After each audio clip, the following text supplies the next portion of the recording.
Hello guys, welcome back to my channel Shatabdi's kitchen and blog. কেমন আছো তোমরা সবাই? আশা করি তোমরা সবাই খুব ভালো আছো। পার্ট 5 কলকাতা নিয়ে চলে এলাম আবার তোমাদের সামনে।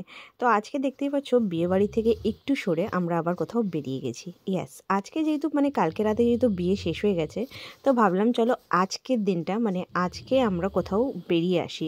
বিকজ দুদিন পর রিসেপশন, তো তাই জন্য আমাদের হাতে দুদিনের টাইম ছিল। তো আজকে আমরা সবার প্রথম চলে গেলাম দক্ষিণেশ্বর গিয়ে স্নান করিনি যেহেতু শীতের টাইম। তো এখানে গঙ্গাতে আগে একটু নিজেদেরকে গায়ে হাত পায়ে গঙ্গা জল ছিটিয়ে নিলাম। আর পুজো দেবো বলেই গেছিলাম, সকাল সকাল বেরিয়েছিলাম, তো না খেয়ে দিয়ে সবার আগে পুজো দিলাম। তো দেখতেই পাচ্ছ এখানে বাচ্চারা গেছে, আমি উপর থেকেই জাস্ট ভিডিও বানাচ্ছি। এখানে আমি গঙ্গা জল ছিটিয়ে দিয়েছিল আমার উপরে ওরা। আর কত সুন্দর লাগছে দেখো গঙ্গাকে দেখতে। আর এখানে আসলেই মনে হয় না যে মনটা খুবই সুন্দর লাগছে, যেমন হরিদ্বারে গিয়ে লাগে। তারপর পুজো দিলাম দক্ষিণেশ্বরে, আর তারপর ওখান থেকে সোজা চলে গেলাম আদ্যাপীঠে গিয়ে এখানে আমরা টোকেন নিয়ে 60 টাকা করে টোকেন পাওয়া যায় খাবারের।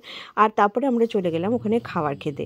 তো এখানে কি খেয়েছিলাম, জাস্ট ভেজ আইটেম ছিল, খিচুড়ি ছিল, আর একটা তরকারি ছিল, আর চাটনি ছিল। তো এইসব আমরা খেয়ে দিয়ে তারপরে ওখান থেকে বেরোলাম। আর এখানে যেখানে আমরা হাত ধুতে গেছিলাম তার পাশেই এই দেখো এদেরকে আমরা দেখতে পেলাম। তো খুব সুন্দর লাগছিলো বলে একটু জাস্ট ভিডিও করে নিলাম।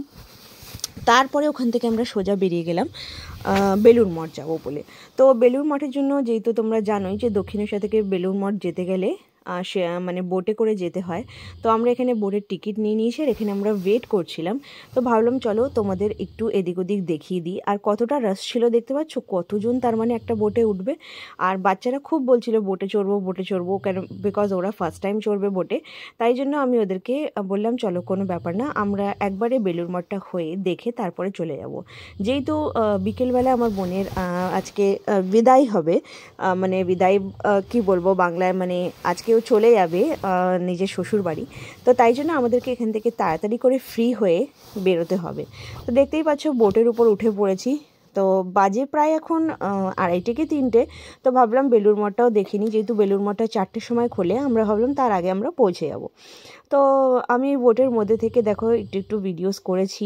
চিকু এখানেই দাঁড়ানো ছিল একদম বাবার সাথে কর্নারে, ওর বাবাও দাঁড়ানো ছিল, আমার বাবাও দাঁড়ানো ছিল, আমি আর মা ওইদিকে বসেছিলাম। তো আমরা দেখো বেলুড় মঠে ঢুকে পড়েছি।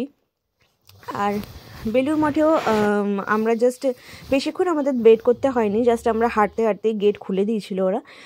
তো বেলুড় মঠটা ঘুরে আমরা চলে গেলাম সোজা বাড়ির দিকে। তো এর পরের ব্লগগুলো তোমাদের সাথে আবার একটু পরে শেয়ার করছি, সাথে থেকো।